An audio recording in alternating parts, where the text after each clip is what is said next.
bersama memberantas pungutan liar.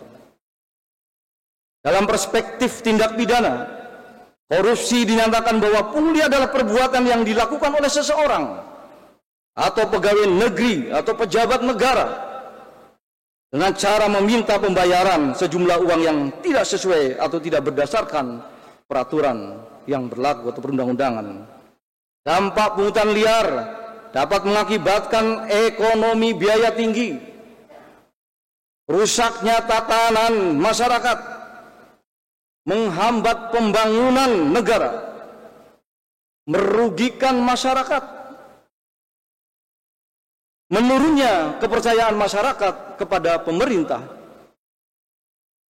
serta rusaknya moral generasi penerus bangsa yang dapat menimbulkan tindak pidana kejahatan yang lainnya, dan bahkan merusak sendi-sendi kehidupan berbangsa dan bernegara. Dalam hal ini, Islam juga melarang adanya tindakan pungutan liar.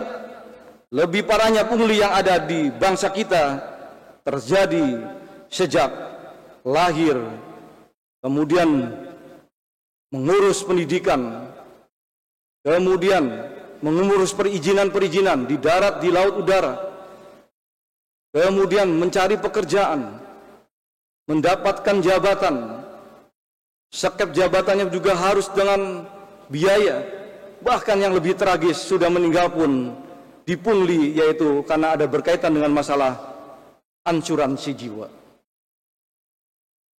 Oleh karena itu, di dalam Asy-Syura ayat 42 firman Allah, Bismillahirrahmanirrahim, innamas sabilu 'alal ladzina yadlimuna an-nas wa yabghuna fil ardi bighairil haqq ulaika lahum 'adzabun alim. Sesungguhnya dosa itu atas orang-orang yang berbuat zalim kepada manusia dan melampaui batas di muka bumi tanpa hak. Mereka itu mendapat azab yang pedih.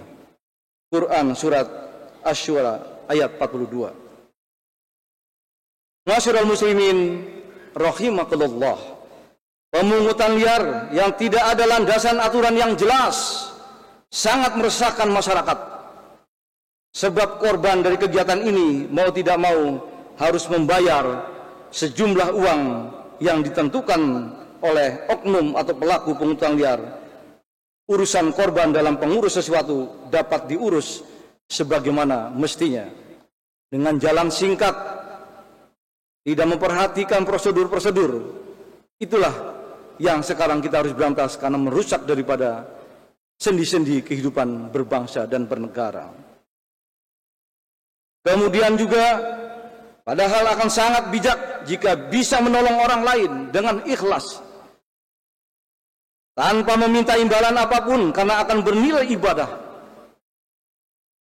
Wa ta'awanu 'alal birri wat taqwa wa la ta'awanu 'alal itsmi wal 'udwan wattaqullaha innallaha syadidul 'iqab. Dan tolong menolonglah kamu dalam mengerjakan kebaikan dan takwa, dan janganlah tolong menolong dalam berbuat dosa dan permusuhan. Bertakwalah kepada Allah, sungguh Allah sangat berat siksanya. Berdasarkan hal tersebut, maka sudah seharusnya kita menyadari betul tentang bahaya pungutan liar, sehingga menjadi tanggung jawab bersama untuk menutup titik rawan siklus kehidupan pungutan liar yang ada di sekitar kita. Budaya memaklumi kebiasaan pungli dengan dalih kasihan atau tidak mau ribet dalam berbagai urusan harus dihilangkan mulai dari kita sebagai umat yang beragama.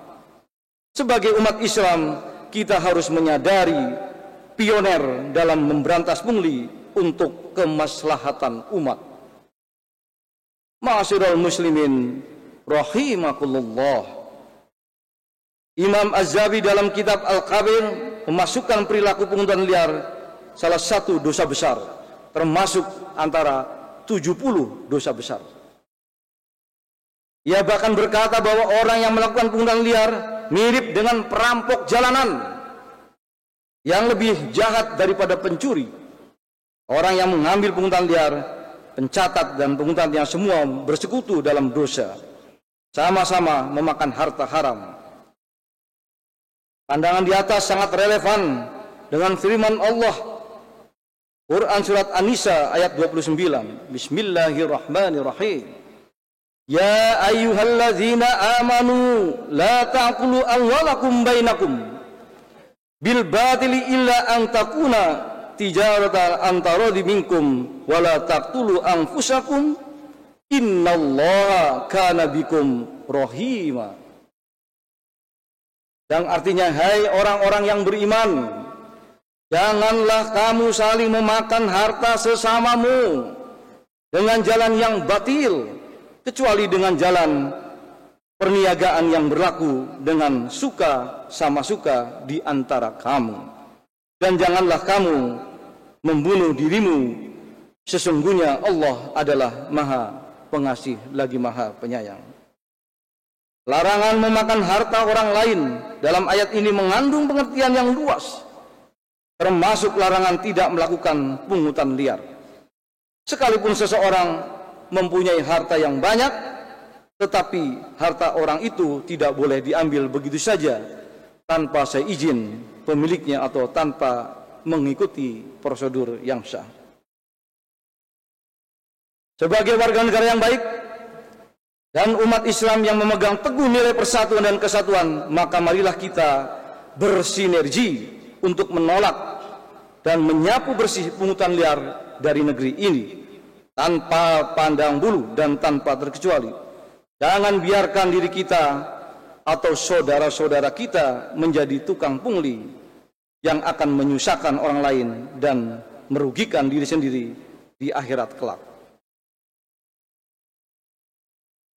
Masyarul muslimin rahimakumullah, sudahlah saatnya kita kembali kepada ayat-ayat Allah yang mengajari kita tentang bagaimana bahayanya pungutan liar baik dari sisi negara maupun sisi dari agama.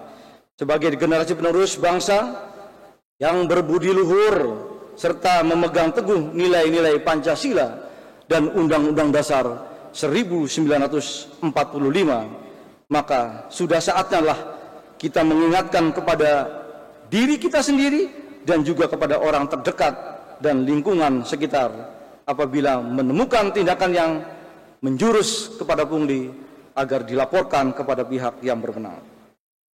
Sebelum mengakhiri khotbah yang mulia ini, kami berpesan kepada jemaah sekalian, sebagai umat Islam kita harus memiliki peran penting di dalamnya, karena kekuatan dari umat Islamlah sungguh hebatnya dalam perjalanan bangsa Indonesia.